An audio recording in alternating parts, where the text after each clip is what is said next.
मेरा एक जेन्युइन सा सवाल है। बंगाल में बीजेपी नहीं है, केरला में बीजेपी नहीं है, आंध्र प्रदेश में बीजेपी नहीं है, झारखंड में नहीं है, दिल्ली में नहीं है, तमिलनाडु में नहीं है, पंजाब में नहीं है, उड़ीसा में नहीं है, तेलंगाना में नहीं है, हिमाचल प्रदेश में नहीं है, शायद कुछ और राज्य छूटे हुए होंगे। मेरा एक जेन्युइन सा सवाल है।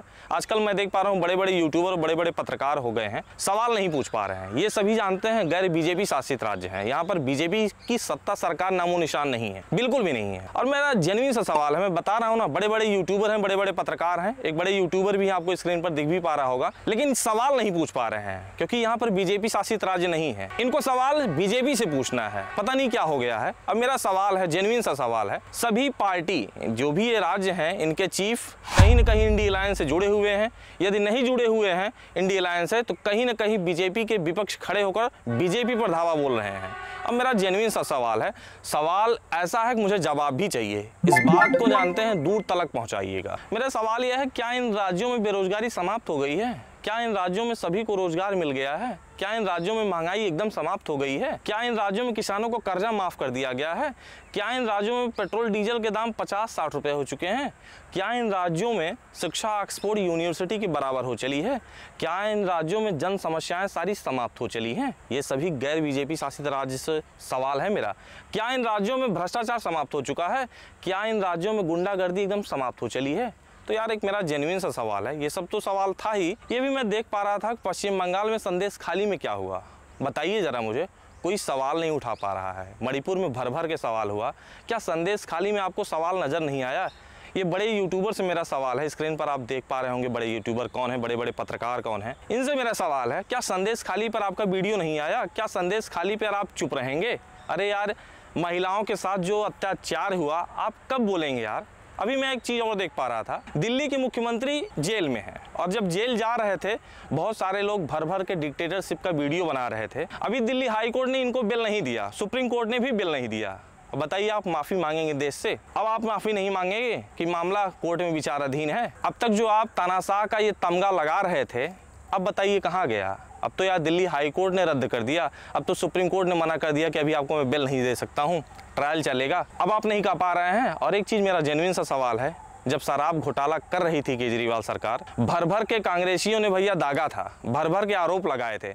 अब ये शराब का घोटाला क्या है, शराब का लिकर स्कैम क्या? लिकर स्कैम सीधे सीधे अब ये एस्टैब्लिश हो गया है कि कम से कम 100 करोड़ की रिश्वत, कम से कम 100 करोड़ की, और उसके अंदर फेस टाइम के ऊपर केजरीवाल से बिजनेसमैन से बात कराएगी और बिजनेसमैन से बात कराने के बाद होलसेल को, जो प्राइवेट होलसेल डीलर्स हैं, उनको 12% कमीशन 5% से बढ़ा करके 12% कमीशन ये करी गई। और उसके अंदर शर्त ये रखी गई कि 6% किकबैक आम आदमी पार्टी और केजरीवाल को दिया जाए। और मनी ट्रेल भी एस्टैब्लिश हो गया है कि वो पैसा 100 करोड़ रुपए गोवा के इलेक्शंस के अंदर आप पार्टी ने इस्तेमाल किया और कांग्रेस के खिलाफ में किया, क्योंकि जो वोट वहां पर उनको मिले वो कांग्रेस। अब कहाँ गए भैया? अब आप वीडियो नहीं बना पा रहे हैं, अब बात नहीं रख पा रहे हैं इन सब मुद्दों पर।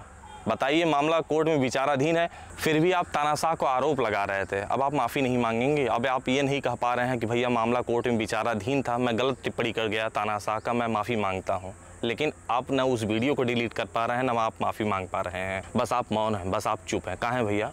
अब जरा ये वीडियो सुन लीजिए, ये राहुल गांधी की वीडियो है। सुनने के बाद मेरा जेन्युइन सा सवाल है फिर। हर साल 1 लाख रुपया, 8,500 रुपया महीने का खटाखट आता रहेगा। हमारे जो युवा है, जो आज सड़कों पे घूम रहे हैं, इंस्टाग्राम फेसबुक देख रहे हैं, उनके बैंक अकाउंट में साल का 1 लाख रुपया, 8,500 रुपए महीने का टकाटक हमारी सरकार डालेगी। 8,500 रुपए महीने के, 1 लाख रुपए साल के, इंडिया गठबंधन टकाटक हर महीने। इस वीडियो में राहुल गांधी सब मजे की बात कर रहे हैं, कह रहे हैं कि 8,500 रुपए मैं जानते हैं गरीबों को दूंगा प्रति महीना, सालीना 1 लाख रुपए दूंगा।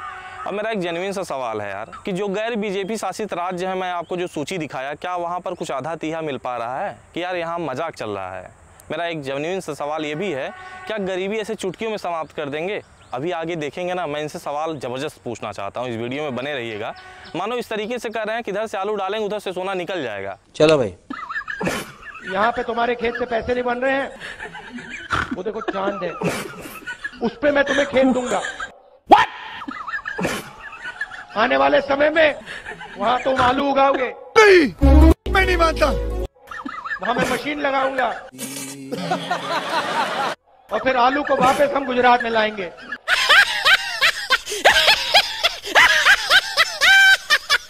जिस तरीके से हवाई बात कर रहे हैं, तो काहे आप गैर बीजेपी शासित राज्यों में कुछ दे नहीं रहे हैं यार, दीजिए ना।